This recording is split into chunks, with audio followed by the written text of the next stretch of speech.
Hello, and welcome to a new format on the Cosmic Conker channel, which new name. I want to do a monthly or, every so often update on the Transformers I'm collecting. I did do a bit of this in the pre-TF Nation Battle Protocol podcast episode thing, but I think this works better as its own thing. That's standalone from any podcast topic. Now, let's take a look at the Wanted poster. Bearing in mind, I've been to TF Nation, and with that, there are a few entries crossed off, so let's go over them. The first one on the list is G2 Bullet Bike. It's quite a small one, and it was just on the toy food table for a really reasonable price, and it's missing the guns, which you need one of the guns pegged in to unlock the pullback feature, but I had a spare one at home, so this was a really nice purchase. I've always kind of liked the look of this ever since I was a kid, and saw it in the toy shop.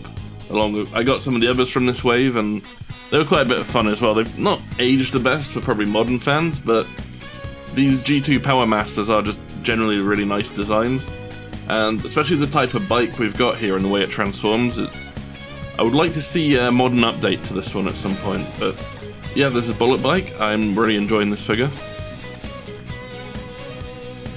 Additionally, I've acquired the Age of the Primes Carnivac. I split the set with Joe, Crosshairs Productions. He wanted the Iron Fist, I just wanted the Carnivac, and it's always nice splitting a set with someone. I think that adds a bit more sentimentality to a figure sometimes. It's a nice purple wolf. I really like the Weird Wolf version. I got the Takara one, so it didn't have all the issues the Hasbro one had. Very subtle yellow differences, but this is about the Carnivac, and he's just the Titan's Return figures were just generally fairly decent, and I do like the colours on this one. I've not handled this one enough so far. Yeah, I don't know where I'm going with this. But yeah, I can just keep saying, oh, this is a nice thing, this is a nice thing, but it generally just is a decent thing to have in the collection. I'll get around to making use of it and enjoying it. Next we have Beast Wars Transmetal 2 Scourge, which is a Beast mold I'd never handled before. I was really excited to try out as a new Beast toy I've never experienced. I picked up at TF Nation. It was resealed in a box. As soon as I got it out the box, I noticed, oh, there's not as much chrome, and I noticed the chrome was coming off actively as I handled it, which was disappointing. I'm not the biggest fan of chrome, but especially not when it's flaking off. Luckily, my friend Nicole pointed out I had got chrome all over myself after handling it, which looked like glitter, and I'm really glad that someone pointed that out and helped me remove it. I then shoved it away in a sealed bag for the rest of the weekend, and then once I got home, I decided to recoat it in a gold paint and reseal it, and I've enjoyed it a lot more since. It doesn't look the same as it originally looked with the bright orange chrome, but I think it's got its own style, and I appreciate it a lot more as a result now. Would I recommend this figure? Probably not, but if you want to experience every Beast mode, you've got to try it out at some point. Just maybe be prepared for a glitter bomb of the chrome coming off everywhere. Next we have Beast Wars Neo Dead End. I got this from a trade with Dugatron at TF Nation. It transforms into a Nautilus shell, which is a very unique looking transformer and a Beast Wars mod I had never tried and I was very interested in. This figure is actually really fun in the sense it's very much a shell former, but it's just so unique in its transformation, how it looks in both modes, and it's just a very nice display piece to have. I'm really satisfied with this one. And the final item off the list today is the actual last remaining Beast Machines Basics class figure I needed to try out, which is the Motorcycle Drone, which is basically just Beast Machines Thrust. I got the Deluxe Thrust earlier in the year, and I think this one is just far better in terms of actually matching how the character looks in the series. Because of the design, it does have a few issues here and there with just being able to stand, and one of the arms has a special gimmick to it. I do really like how this figure lived up to my expectations, and I'm just happy to finally own it because it was quite hard to find. Now that sums up all the things from the wanted list that I've acquired, but there are a few other things I wanted to mention as well that I picked up. But first we'll do a spotlight of what some of my friends picked up at TF Nation this year and what they liked. After wandering about the trader hall for half an hour after being front in line for early access, losing out in a pretender's fin back which found me trailing my pals Matt and Nicole, and beholden of a 20 quid Beast Wars second power hug. Walking back to the pub with what was essentially the toy equivalent of a Chinese finger trap, I've always wanted this guy ever since reading about him in an RRCO zine a good few years back. I think everyone else shared that sentiment given how much of an upgrade his gorgeous tokusatsu inspired colours are, just showing you how much of a silly gimmick and excellent paint can turn a toy into a wee conversation starter. My pick for my favourite TFN purchase, in lieu of the horrible knockoff Beast Wars C-Clamp, is Battle Blades Bumblebee from the Hunt for the Decepticons line. Regarded by many as the quintessential movie Bumblebee toy. It's brilliant. It stands at Voyager height even for the 2010s. It's a brilliant looking vehicle mode, really nice and weighty. Really feels like a muscle car. The robot mode is so good. Really poseable, although it's got very strange kind of like, was it monkey arms? But the amount of gimmicks that it's got and the play value that it has is so cool. It has the battle mask, it has the arm cannon, it even has, like, taking its name from the blades, which were, I believe it was originally a concept design for the 2007 video game, and they integrated it into this toy. It's a fantastic Bumblebee. I'm really glad to own it again. I sold my original one off many years ago, and I'm very grateful to our pal James for selling me his one.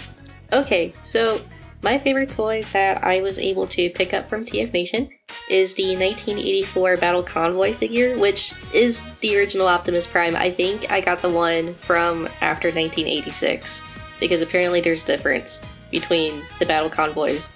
But he's such a fun figure. I really like the colors. I like the simple transformation because I just don't like transforming Transformers. I know that's really weird.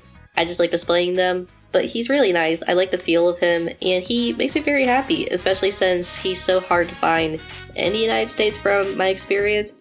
But yet he was kind of easy to find in the UK. I don't know. It was strange. But definitely a great purchase. I can't wait to take him with me to different places and just have him displayed in different parts of the world with me. Now, these last few items are things that weren't necessarily on the wanted list, but I still really enjoyed them nonetheless and think they deserve mention. Let's get into it. So this is another TF Nation one, which probably getting sick of the word TF Nation in this video. However, my best friend Nicole decided to surprise me with this after mentioning I've always kind of liked the design of it, which is Arms Micron Rumble. And yes, Rumble is the blue one, but this was just a nice little surprise during the weekend, and have I ever mentioned Rumble is probably one of my favourite Decepticons as well. I'm not much of a Decepticon fan, but I've always really enjoyed Rumble as a character, and the idea of him being a bit more functional like a car is really good. I just didn't really like the original Hasbro colour scheme on this, but the Japanese one with the deeper blues and everything, much better. So I really enjoy the way this looks, and thanks again, Nicole.